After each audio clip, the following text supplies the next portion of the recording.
Hello, friends.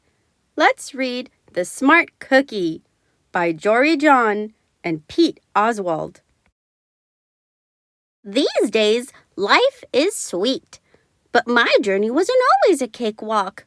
When I was younger, I couldn't have imagined fitting in here.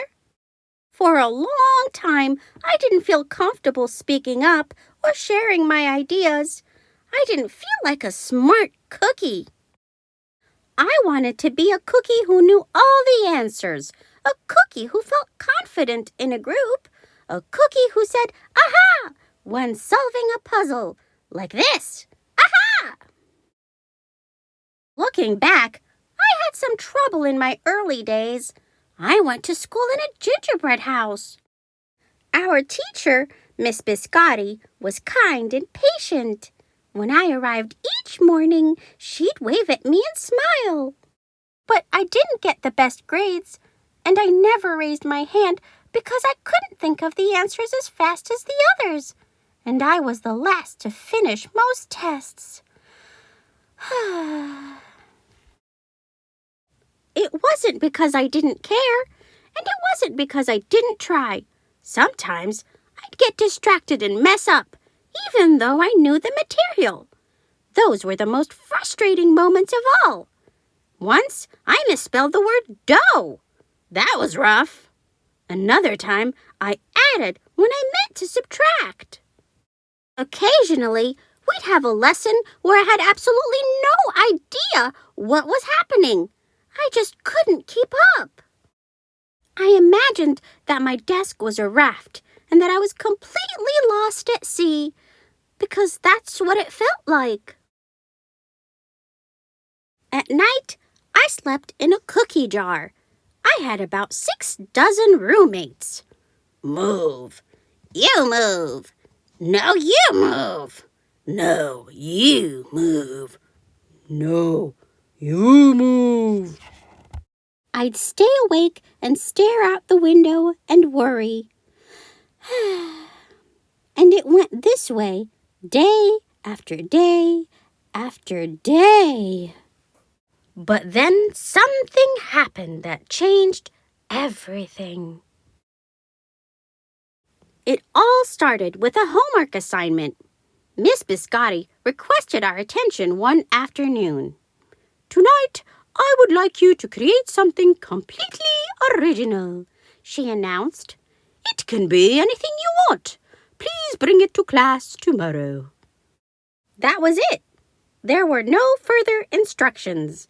Miss Biscotti winked at me as I gathered my belongings. I felt like I had 1,000,000 butterflies in my stomach. Create anything? Something original? Due tomorrow? Gulp!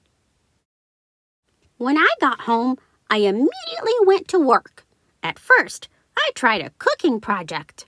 The results were half-baked.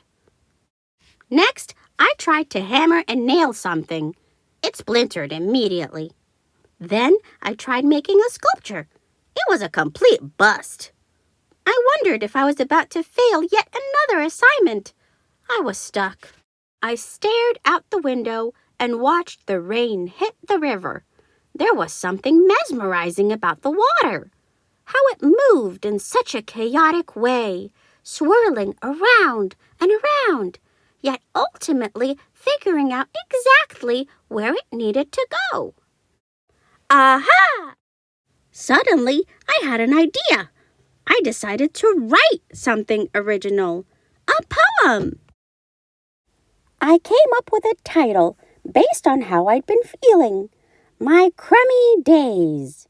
After that, the rest of it seemed to fall into place. I wrote, and I wrote. I lost track of time. An hour went by in a flash. "Aha!" I said when I was finished.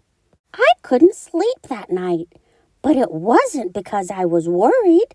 It was because I was excited. I felt like I had really accomplished something. I felt smart. The following day, Miss Biscotti asked for volunteers to share what we'd created. One kid showed off his original frosting art. Another kid revealed her sprinkle distribution machine. It was neat seeing how everyone was good at such different things. Finally, Miss Biscotti turned to me. "Would you like to share anything?" she asked. "Gulp!" I gulped. I thought I'd probably crumble under the pressure. But I made my way to the front of the classroom. I noticed my hands were shaking. My mouth went dry. This poem is called My Crummy Days, I said, my voice cracking. And then I read it aloud. As I spoke, I noticed some kids nodding at certain lines. Other kids laughed at parts that were supposed to be funny. As I built toward the finale, I felt myself becoming more confident and animated. And in the end, everybody clapped and cheered. I promise you this, I'll never, ever forget it. Miss Biscotti was beaming. "No one but you could have written that poem," she said. "It was completely original." Aha! I had done it.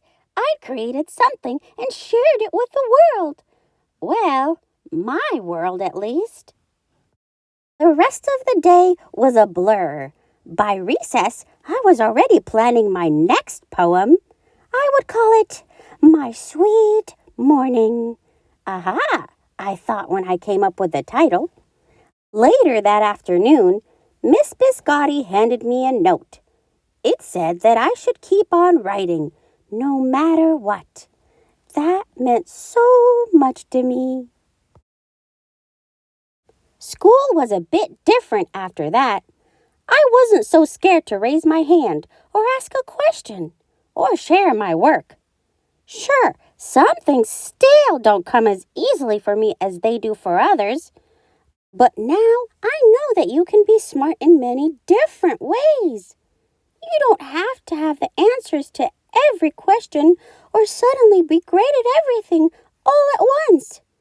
You just need a chance to try all kinds of things and find out who you are and what you like to do.